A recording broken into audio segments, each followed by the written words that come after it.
from this to this. Could adult colouring be the first step to creating your own art? Let's find out.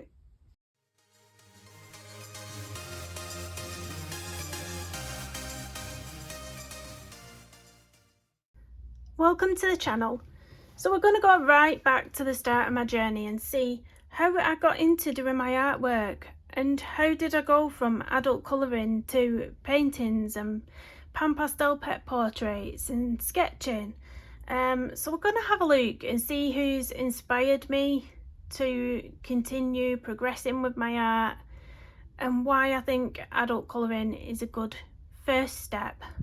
So the very first book that I ever purchased when I first got into any sort of adult hobby, and it was this book by Hannah Carlson. Now this is an adult colouring book that you can purchase on Amazon, and the very first page that I did was this one.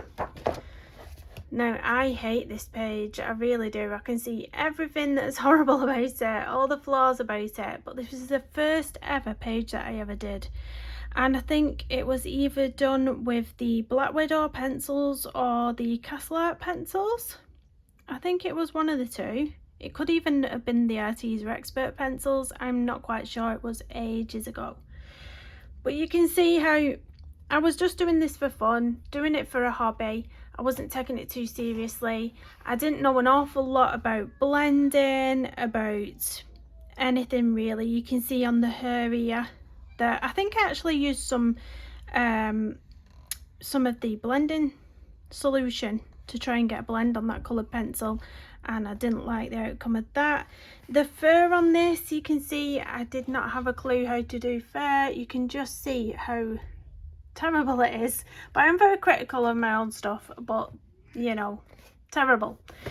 But I think that this is a great way to start. It's a great place to start adult colouring books because you can get a range of different books. You can get line art, which is just like this. If I take you to another page that's uncoloured, you can see that there's quite heavy black line art. There's no shading in these illustrations. So I first started off with these, with line art. And then when I got a bit more confident and I started scouring all the different artists who were out there and all the different kinds of colouring books available, I did prefer grayscale colouring books. Now grayscale colouring books, I can show you an example of. There's good ones. Tim Jeffs is a good one. So this little one here, it's got a bit of a glare on, but these are very grayscaled ones. And I find these good for learning because they already put your shadows in there for you. So this is one that I've coloured, and I'll just show you one that's not been coloured so that you can sort of get an idea. So let me lift this up. So this hasn't been coloured and it's very heavily grayscaled, but that makes it brilliant for if you're learning because it shows you, it gives you a sort of muscle memory of where the shadows would be on a certain animal. You can sort of, you know, bring yourself to do sort of a few owls because there's different species of owls in this book, and you can gain a muscle memory that tells you, you know, the direction of the feathers, and it keeps your brain keeps a tiny little log of everything that you're learning. So this is a good step up from the line art, I find. Another one I've coloured in here was this little lemur. So again, you can really learn about the directions of the fur on this one as well, because they're obviously going in different directions around the face particularly. But I find them really helpful, really helpful.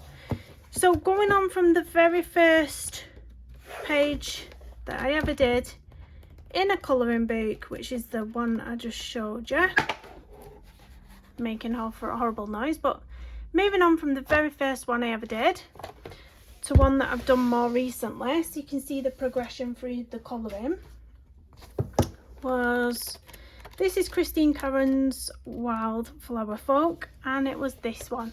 So you can see a big difference I've got better at shading, blending, getting the dark tones really dark and the light tones really light. We've even got a glow going on down here.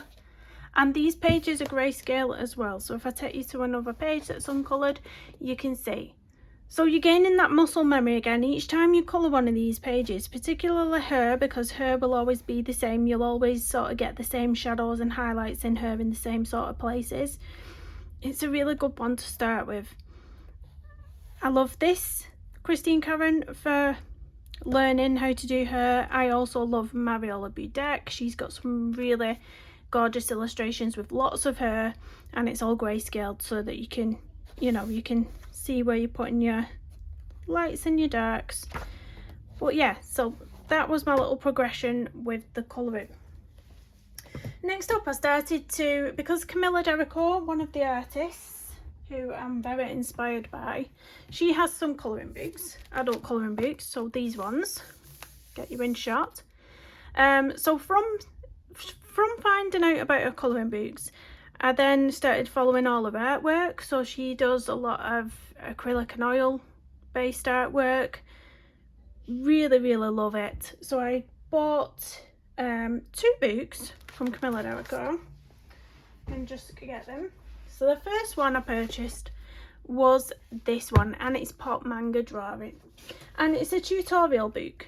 So she talks you through a little bit about tools to use, so all your different pencils you can get, the leads, different erasers, there's kneadable erasers, regular erasers, electric erasers, and all the rest of it. And then there's some tutorials in here. So I think it starts off with was it a little girl?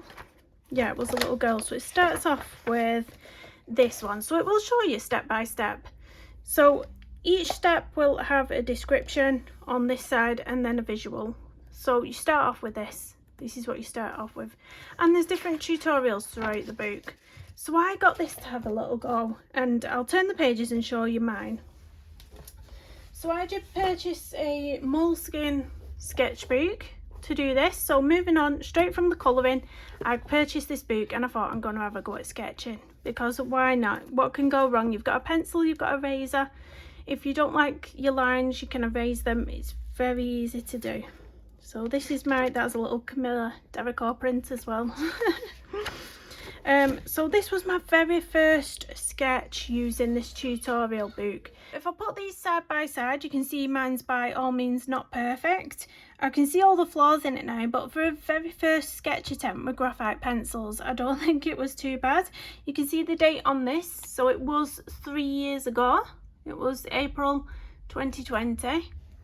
So that's that one. You can see the eyes are too big. You can see that I left too much of a gap between the bottom of the hair and the hair down here, so I ended up having to actually put a mouth in because I thought it looked a bit awkward with the massive gap. So I gave mine a little mouth. I don't know what I was thinking, but it wasn't a bad attempt for a first shot.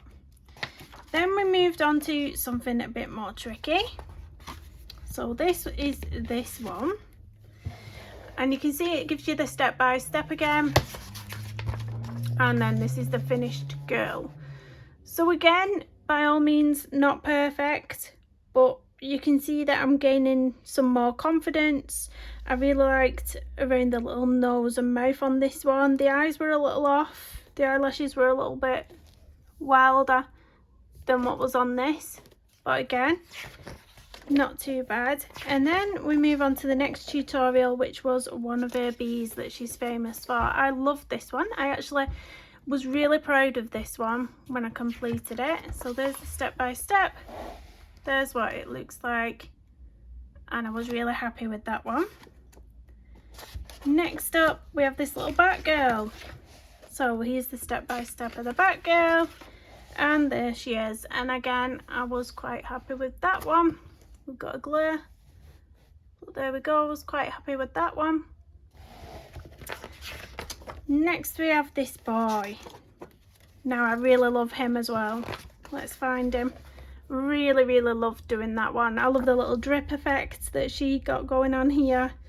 Absolutely love it. The only other thing that I didn't like on this one was the eye. I feel that the eye looks a bit odd. And the next one was, where was it? The girl with a mask. I enjoyed this one because it had the pop of colour that I'd not done before. So again, this was going from graphite sketching to adding that little pop of colour. And that was, you know, slowly edging into another territory. Again, I think I did the eye a bit too large. I think she looks a bit like a cyclops because the eye is that big. But yeah, it's all a learning curve. Practice makes progress, so the more you do something every day, the better you're going to get at it. And that's the best advice I can give to anyone. Practice doesn't make perfect, it makes progress. I skipped, was that a tutorial? No, that wasn't a tutorial. This was the next one. So this is a little boy with little bear ears. And this was him, so that was mine. It's got a little dicky ball with doggy bones on it, which is super cute. So I really liked doing all the fur on this one. I find that quite nice. Then we've got this little guy with ladybugs on him. Here's what it looks like. Really love that one. And this is the first illustration I came to where I thought, I've nailed every single section. I just thought everything about it. I thought I got the eye down this time. How I'd boo-booed a bit on the eyes in previous sketches, I felt like I'd really rectified that on this one.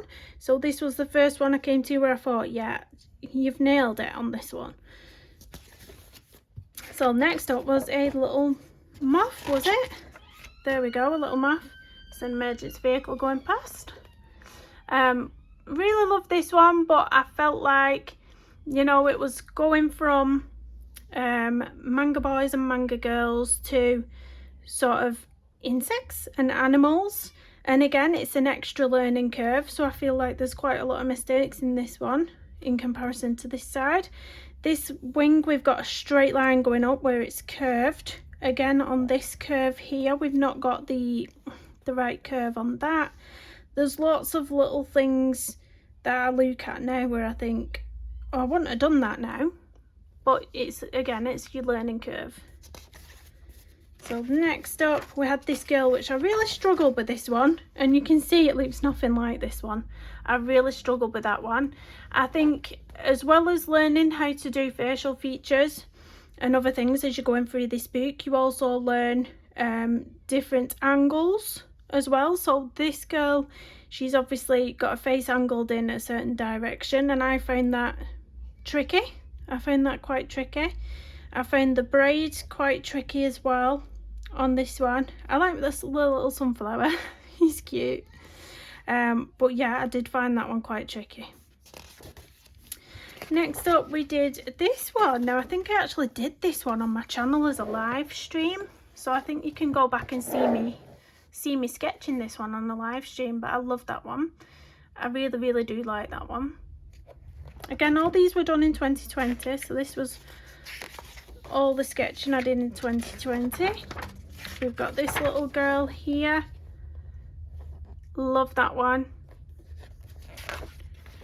What have we got next? Oh, the next one was where I stopped.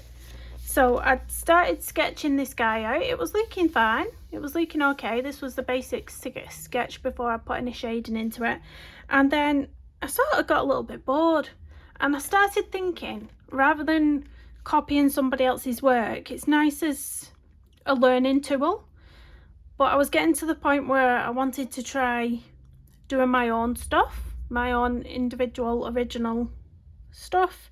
So that's where it ended, and I never came back to this. So there's nothing else in this sketchbook, and this is where I started branching out into trying a few of my own things. So from following a tutorial comes the hard bit, because it's the imagination that you need next. It's the imagination, it's the putting your own lines down without there being any guide. So the next little sketch that I did in graphite was this bunny. So it's not great at all, and I think this was done on it's a really thin flimsy paper as well. But it's not great at all. I think this one I sort of was putting the pencil down and smudging it with my finger. Really don't like this. It's really basic. There's no texture in it. There's no fur strokes. But this was the first step into creating my own stuff. Next up, I did two of my friend's little doggies. These were actually photocopies. She's got the originals, but these were two that I did of her dogs, which I quite like this one, but this one was, I feel like its nose area is a little off and its eyes at the end are a little off. But again, this was a step up. This was into creating my own art, my own commissioned, well, I gifted these to her, but you know, they're her pets, you're trying to make them look like them. So that was that. I did get another little sketchbook at the time for doodling other things, so I was really thinking, oh, I want to try my hand at some florals, so I really sketched this out really quickly. Again, we're still on 2020, and this was a little ink sketch. Really don't like it. This is horrific. This is horrific, but this is what sketchbooks are for. Sketchbooks are for practicing. Sketchbooks are for, you know, your eyes only, really. They're just for practicing, and practice makes progress. So this was another little dog I did. This was my granddad's dog. Again, we're still all in 2020. And then I was just doodling here. I thought I'm just going to doodle some different flowery things, and literally that was all I did in that one. So at this point, I think I'd started feeling like graphite wasn't for me. So then I kind of moved on to pan pastel. So adult colouring can be a good way into pet portraits as well. You can get certain artists that do illustrations like this. This one's one by Tim Jeffs, and it's grayscale, and you can learn how to colour fur using this. You can learn where all the shadows are. Again, this is one by Mariola Budek. This is brilliant colouring pages, adult colouring pages, where you can learn the directions of the fur and everything about colouring fur. And then you can move on to trying your hand at one yourself. So a couple of pan pastel paintings that I've done are here. Let me grab them. So the very first one I did was this one, which, you know, the very first one. And when you change from one medium to the next, it's like a whole new level of learning all over again, because you've got to learn how to use that medium. So this one was on the wrong paper, which I discovered. This paper was not good for pan pastel, and that was the first learning curve. That was my first learning curve, because you couldn't get layers down on this. You couldn't get layers down. So once I discovered that, I found the Clairefontaine pastel matte paper, in which I did this little robin. So again, it's not fantastic, but I was learning about the right type of paper to use the pan pastels on. So the next one from that was a little cat. So at this point, I felt like I was really getting better at the overall sketch, but there was elements that were off. The dimensions of the nose was off, the eyes didn't look realistic, the strange angle on the paw, but it was getting there. It was progressing. My art was starting to progress. And then at this point, still continuing with the pastel matte paper, because I thought that was the best. Then we moved on to this. So I really liked this one. But looking back now, I can still see where I could have gone darker with the darks. So you can see how I could have got a lot more layers in certain areas. But I do really like it. I do really like this one. I think this was the first pan pastel painting that I did where I thought, I'm really proud of that. And this was the first one. So the next one that I did was this little doggy. So this one is Shannon's doggy, little Baxter. And if the shipping wasn't so much to get this to America, I would send it to her. I want it to get there safe as well. That's the thing. But can you see the difference from learning a medium, going from this on the wrong paper to going to this? I've got another pan pastel pet portrait I'm proud of as well, but I don't have them to hand. I did give them away, one to my father-in-law and one to my friend Debbie. But that's, you know, the progress. Practice makes progress. We went from this to this. So next up, when I started getting a bit bored, can you tell I get bored easy? I started getting a bit bored with the pan pastel pet portraits, because although I really started to like the outcome and how they were looking, it was very, very time consuming, and being a mother of 5 children, 2 with additional needs, it was starting to become a bit stressful rather than enjoyable. So then I started looking onto other things. So I started looking at watercolour.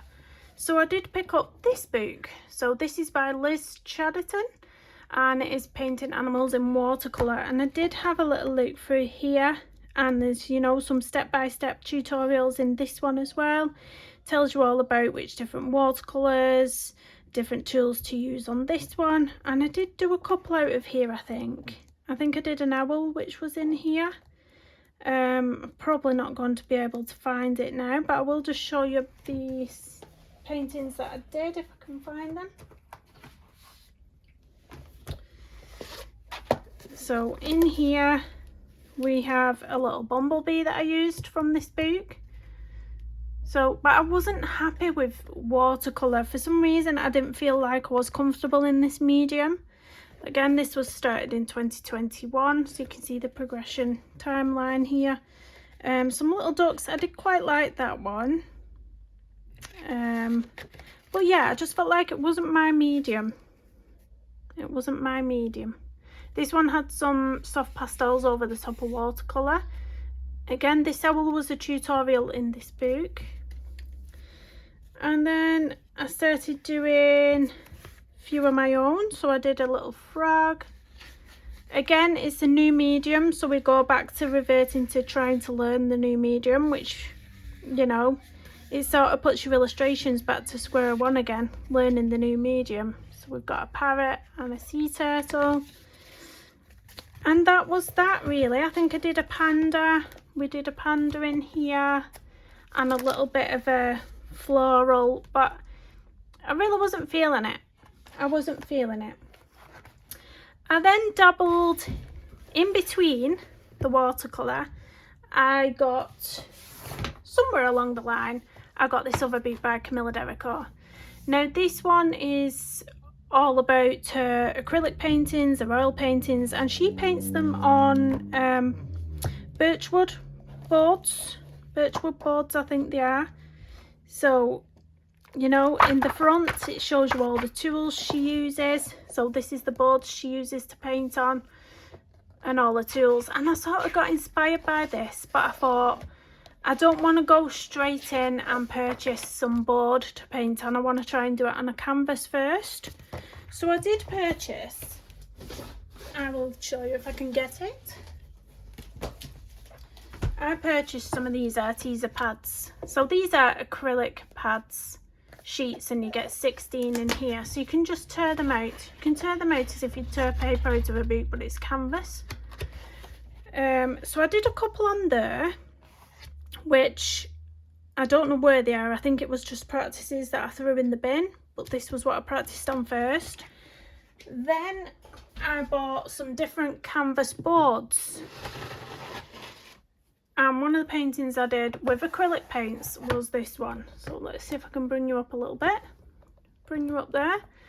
So this one was sort of an impressionism piece. The blend on the sky was horrific. Somebody actually commented on the video I put of this one saying, it's nice, but why didn't you go for a smooth blend? And I'm like, oh, I'm just a novice. Just an amateur.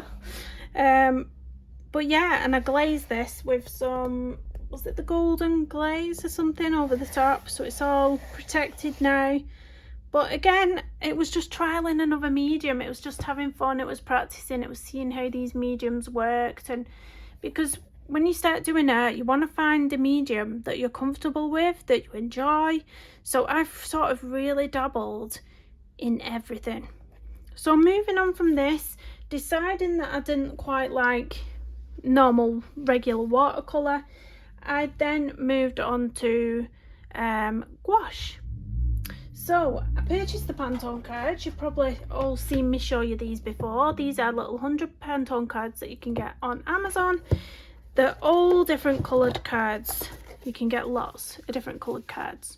Now, because they're a smooth texture, you do have to put a clear gesso on them, allow it to dry for 24 hours before painting on them. But I did start painting those. So you've probably all seen the flip through of the ones that I have done in here. Now again, starting with a new medium and a new paper. This was the first one we got, and it's horrific. It's bland, it's basic, there's no shading in there, and that was the very first one. And then we move on to something more, a bit more. We progress where we sort of getting more comfortable with the medium. We're playing around more with fun textures. So I'll quickly go through these ones. And I can really see the progression. I'm absolutely loving using gouache. So as I got through sort of 15 paintings, I then switched to acrylic gouache. Now acrylic gouache I'm really enjoying. So acrylic gouache is, you know, it's gouache, but if you spill water on gouache and rub your hand across it, it will move, it will smudge, it will ruin your painting. With acrylic gouache, it's waterproof, so that was a lot better for me. It will also dry smooth, whereas regular acrylic paint will dry with a sort of texture. Acrylic gouache will dry matte and smooth and lovely. So these are just some of the ones. We've got a glare on, but these are some of the ones that we've done. And then this is where I got comfortable. I am really happy colouring animals, painting animals. This is my happy place. I'm feeling like from that first sketch in the Camilla Dericourt Moleskine sketchbook to where I am now, to all the mediums I've gone through, I feel like this is my happy place. I feel like this is my medium. The acrylic gouache is my medium. And there's was some of the paintings. The most recent painting I've done is a present for my sister, which I'm super proud of, which you saw at the start. This is Yoshi, her parrot. This is acrylic gouache, and I've popped him in a little frame. So we have got a little glare, and I don't know how well you'll see this. I love doing all the little textures of the feathers. But before we got to this, I did start him on a bigger piece of watercolour paper, and I hated it and I scrapped it and started this. So we can still see that we make mistakes, but that's fine. So this was the first one I started, and I didn't like the base colours that I put down, and then it just sort of threw me off. I did the black background, which threw me off, and then I couldn't do the feet, so that threw me off, and I scrapped this and I started again, and this is where we got. So again, practice makes progress. We continue, we carry on. But if you look at this one, where we're at today, to a parrot I did in the watercolour painting, if you remember the parrot that I just showed you that I did in watercolour, if I can find it. So we went from this to this. Just look at that. That was 2021. This is 2023. And that's where we are today. This is where we are today. So I hope you've enjoyed having a little look at my short 3-year journey. I think it was from 2020 to 2023, going from adult colouring books to sketching with graphite, to watercolour, to acrylic paint, to pan pastel, to gouache, to acrylic gouache, and everything in between. And although I've started doing my own artwork with the acrylic gouache, I still do very much love my adult colouring. It's where it all started. It's what provides the mindlessness when you've had a stressful day and you just want to sit down and do something mindless, I'll always get a colouring book out. It's an absolutely brilliant first step into creating your own art. It gives you the muscle memory of where to put your darks, your lights. You can learn everything and everything in between by getting yourself an adult colouring book. So I will always go back to them. I still have my massive stash. I still have this YouTube channel that is colouring and art. So yeah, I hope you've enjoyed this little video. Please do hit the thumbs up on the way out. Subscribe if you're new, and I'll see you in the next one. Bye everyone.